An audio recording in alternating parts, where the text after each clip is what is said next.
एक बार फिर आप लोगों का हमारे चैनल में स्वागत है। देखिए, जो हिस्ट्री की सीरीज चल रही है तो उसमें से लेकर आए हैं भारत के यमन राज्य। तो भारत के यमन राज्य के बारे में हम आज पढ़ेंगे। तो सबसे पहले भारत पर आक्रमण करने वाले विदेशी आक्रमणकारियों का क्रम क्या क्या है, ठीक है। तो क्रम आप लोगों को बता देते हैं कि सबसे पहले भारत पर आक्रमण किया था हिंदू यूनानियों ने, फिर उसके बाद सकाए थे, फिर पल्लव आए, उसके बाद कुषाण आए। तो ये चीज़ याद रखना कि ये चारों हैं जो ये भारत के यमन राज्य हैं। और इन्होंने क्या किया है, सबसे पहले हिंदू यूनानियों ने आक्रमण किया, फिर उसके बाद सकाए, फिर पल्लव आए और फिर कुषाण आए। तो इन चार लोगों ने भारत पर आक्रमण किया। इसके बाद देखिए अगला है जो भारत पर सबसे पहला आक्रमण बैक्टीरिया के शासक थे डेमेटियस, ठीक है, डेमेटियस। इनने सबसे पहले क्या किया था, भारत पर आक्रमण किया था, ठीक है। हिंदू यूनानी थे, आपको बता दें। इसके बाद भारत पर जीत इनने कहाँ कहाँ पर कर ली थी, तो अफगानिस्तान जीत लिया, पंजाब जीत लिया और सिंध जीत लिया। और बहुत बड़े क्षेत्र पर इनने क्या कर लिया, अधिकार कर लिया। अधिकार करने के बाद इनने एक केंद्र बनाया, जो राजधानी बनाई, उस राजधानी का नाम था शाकल। क्या राजधानी थी, उस राजधानी का नाम है शाकल, और शाकल ने राजधानी बना ली। इसके बाद देखिए, हिंदू यूनानी शासकों का सबसे अधिक विख्यात जो शासक था वो था आपका मिनांडर, ठीक है। मतलब मिनांडर सबसे विख्यात और प्रतापी राजा हुआ, और ये सबसे ज्यादा जो है चर्चा में रहा। मिनांडर ने राजधानी कौन कौन बनाई थी, तो राजधानी इसने भी साकल को बनाया, ठीक है। मिनांडर ने नागसेन यानी नागार्जुन से, ठीक है। तो मिनांडर जो शासक था, जो नागसेन या हम जिन्हें बोलते हैं नागार्जुन, इनसे इनने क्या ली थी, बौद्ध धर्म की दीक्षा ली थी। किसने, मिनांडर ने। भारत में सबसे पहले इन्होंने ही सोने के सिक्के जारी किए थे। तो आप लोगों को बता दें कि हिंदी यूनानी हैं, इन्होंने ही सबसे पहले सोने के सिक्के जारी किए थे, ठीक है। हिंदू यूनानी। हिंदी यूनानी के बाद आ जाते हैं कौन, शक।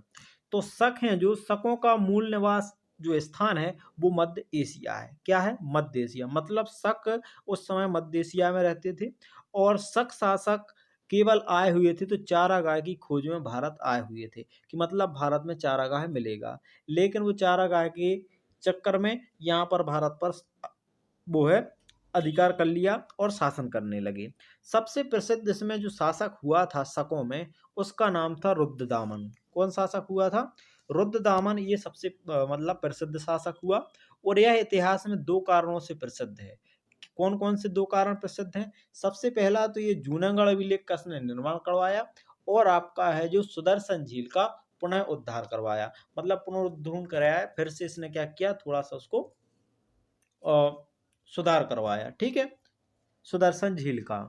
शकों की उज्जैन शाखा का जो प्रथम शासक था वो था आपका चष्टन। कौन शासक था, चष्टन शाखा शासक था। ये पूछा जाता है बार बार कि शकों की उज्जैन शाखा का प्रथम शासक कौन था, तो चष्टन उसका नाम था, ये शासक था, ठीक है।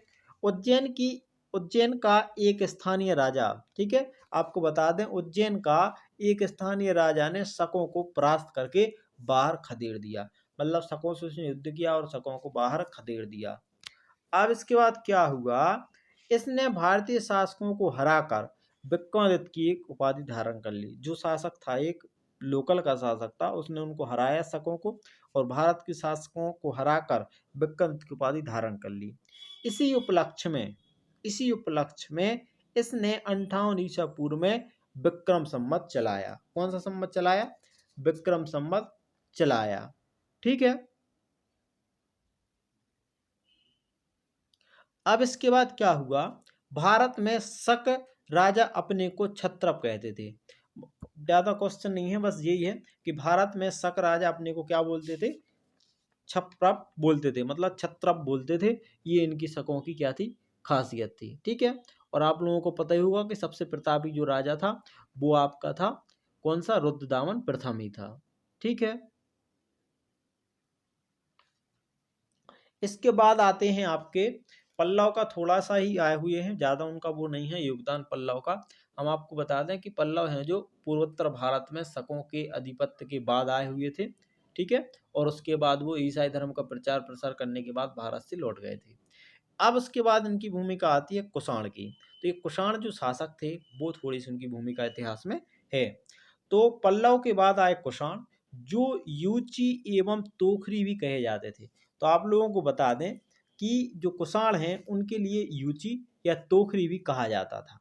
ठीक है। कुषाण वंश के संस्थापक हैं कुजुल कटफिसेस। ये बार बार क्वेश्चन पूछा जाता है, बहुत इंपॉर्टेंट है। तो कुजुल कटफिसेस ये क्या है, इनके संस्थापक कुषाण वंश के। ठीक है। कुषाण वंश के राजाओं की राजधानी क्या थी, तो पेशावर इनकी राजधानी थी। और दूसरी जो राजधानी थी वो आपकी मथुरा थी। तो इनकी दो राजधानी थी। ठीक है। उपराजधानी मथुरा थी, मेन राजधानी पेशावर थी। यूची नामक एक कबीले से संबंधित है कनिष्क। ठीक है। यूची नामक एक कबीले, क्योंकि जो कबीले सॉरी जो क्या होते थे कबीले होते हैं, उनमें से है एक कनिष्क। और कुषाण वंश का सबसे प्रतापी राजा भी हुआ कौन, कनिष्क। ठीक है। कनिष्क ने 78 ईस्वी में एक संवत चलाया जो शक संवत कहलाया, जिसे भारत सरकार द्वारा प्रयोग में लाया गया है। ठीक है। बौद्ध धर्म की चौथी संगीति इसी के शासन काल में कुंडलवन में हुई थी। ठीक है। तो बौद्ध धर्म की जो चौथी संगीति है वो किसके शासन काल में हुई थी, वो आपकी हुई थी कनिष्क के शासन काल में। और उस समय वहां का जो प्रसिद्ध विद्वान अध्यक्ष था उसका नाम था वसुमित्र। कौन अध्यक्ष था, वसुमित्र। कुंडलवन यानी कि कश्मीर में ये इसकी सभा हुई थी। कनिष्क बौद्ध धर्म के महायान संप्रदाय का अनुयायी है। आप लोगों को बता दें कि कनिष्क जो है वो, देखो बौद्ध धर्म दो भागों में बटा है, महायान और हीनयान। लेकिन ये महायान संप्रदाय का अनुयायी है कौन, कनिष्क। कनिष्क ने चीन पर 2 बार आक्रमण किया। कनिष्क एक ऐसा शासक था जिसने चीन पर 2 बार आक्रमण किया, और पहली बार में तो ये हार गया, लेकिन दूसरी बार में जीत गया। अब ये जिससे हारा था कनिष्क, उस व्यक्ति का क्या नाम था, उस व्यक्ति का नाम था पेंचुआ।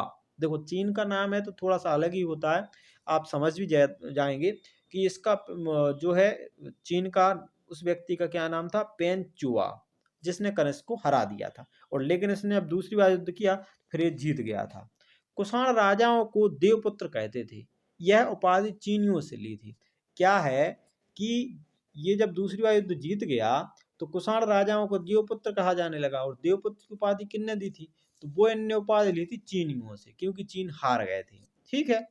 इसके बाद क्या हुआ, कुषाणों ने सोने के सार्वधिक शुद्ध सिक्के जारी किए हैं।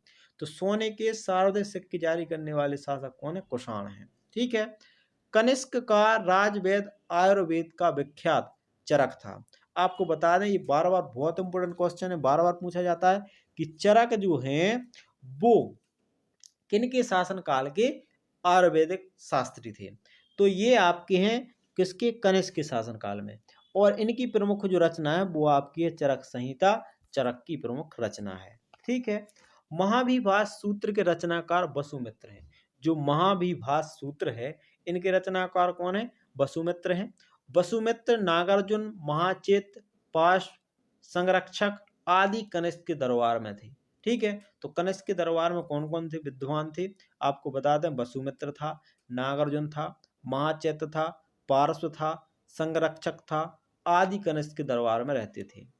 भारत का आइंस्टीन किसे कहा जाता है, तो भारत का आइंस्टीन कहा जाता है नागार्जुन को। ठीक है। इसके बाद देखिए कनिष्क के शासन काल में गांधार शैली और मथुरा शैली का विकास हुआ है। आप लोगों को बता दें कि कनिष्क के शासन काल में गांधार शैली और मथुरा शैली का विकास हुआ है। गांधार कला के लिए तक्षशिला प्रसिद्ध है। जो गांधार शैली है उस कला के लिए प्रसिद्ध अगर कोई है तो तक्षशिला प्रसिद्ध है। रेशम मार्ग पर नियंत्रण रखने वाले शासकों में प्रसिद्ध था कुषाण। जो कुषाण शासक हैं वो रेशम मार्ग में नियंत्रण के लिए बहुत ही प्रसिद्ध हैं। ठीक है। रेशम बनाने की तकनीक का आविष्कार सबसे पहले कहाँ पर हुआ था, तो आप लोगों को बता दें कि रेशम बनाने का जो आविष्कार सबसे पहले चाइना में हुआ था, मतलब चीन में हुआ था।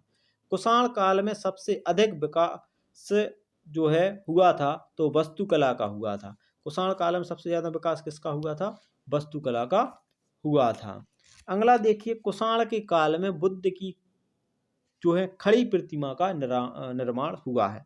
तो कुषाण जो शासन काल चल रहा था, कुषाणों के शासन काल में बुद्ध की खड़ी प्रतिमाओं का निर्माण हुआ है। रेशम मार्ग का आरंभ किसने करवाया था, तो कनिष्क ने करवाया था रेशम मार्ग का निर्माण। ठीक है। कनिष्क की मृत्यु 102 ईस्वी में हो गई थी। कब हो गई थी कनिष्क की मृत्यु, 102 ईस्वी में हो गई थी। और कुषाण वंश का अंतिम शासक वासुदेव था। तो कुषाण वंश का अंतिम शासक कौन हुआ था? वासुदेव हुआ था। इसके बाद क्या होता है, यहाँ पर कुषाण वंश हो जाता है समाप्त। ठीक है। अब इसके बाद जो आपका अगला वंश आता है गुप्त साम्राज्य। तो गुप्त साम्राज्य की आपको वीडियो अपलोड कर दी जाएगी। ये आपको अगर वीडियो अच्छी लगी हो तो लाइक शेयर और सब्सक्राइब करना बिल्कुल ना भूलें, और सब्सक्राइब करके बेल आइकन को जरूर दबाएं, और आप जरूर बताइए कि वीडियो कैसी लगी है।